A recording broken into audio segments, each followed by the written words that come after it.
ఆలోచిస్తున్నాం. అందుకని దానికి ప్రాధాన్యత ఇచ్చాం. ఆ తర్వాత దిశ ప్రోడక్ట్ పర్ఫెక్షన్. మనం ఇండస్ట్రీస్ పెడుతున్నాం, వ్యవసాయం చేస్తున్నాం, సర్వీస్ సెక్టర్ వస్తూ ఉంది, నాలెడ్జ్ ఎకానమీ ఉంది. కానీ మన ప్రోడక్ట్స్ అన్నీ కూడా సబ్స్టాండర్డ్ గా ఉన్నాయి. దానివల్ల మనం అనుకున్నటువంటి బ్రాండ్ని ప్రమోట్ చేయలేకపోతున్నాం. దీనివల్ల వాల్యుయేషన్ రావడం లేదు.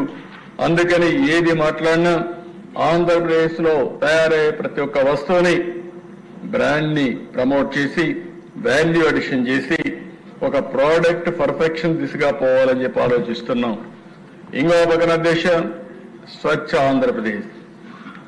ఈరోజు స్వచ్ఛ ఆంధ్రప్రదేశ్ మనం గుర్తుపెట్టుకోవాల్సిన అవసరం ఉంది.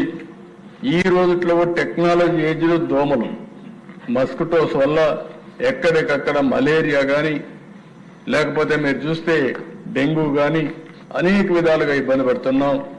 మనం ఉండే ప్రాంతాలు ఏ విధంగా అశుభ్రంగా ఉన్నాయో దానివల్ల ఆరోగ్య పరిస్థితులు వచ్చే పరిస్థితి వచ్చింది. ఈరోజు మానసిక ఉల్లాసం కావాలన్నా, హ్యాపీగా ఉండాలన్నా, ఆరోగ్యంగా ఉండాలన్నా స్వచ్ఛ ఆంధ్రప్రదేశ్ చాలా ముఖ్యం. దానికోసం స్వచ్ఛ ఆంధ్రప్రదేశ్ కింద తీసుకున్నాం.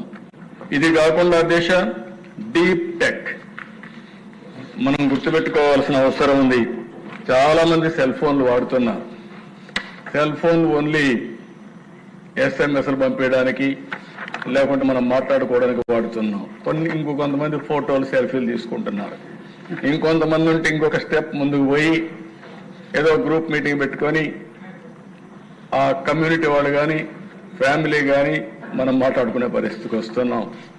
నేను ఆలోచించేది ఈరోజు దిశ ఏదైతే in all walks of life టెక్నాలజీని ఏ విధంగా ఉపయోగించుకోవాలో మనం ఆలోచించాల్సిన అవసరం ఉంది. It is a game changer. భవిష్యత్తులో హార్డ్ వర్క్ చేయడం కాదు, స్మార్ట్ వర్క్ చేయాలి.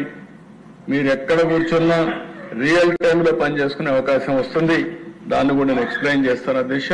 అది కాన్సెప్ట్ కింద తీసుకున్నాం.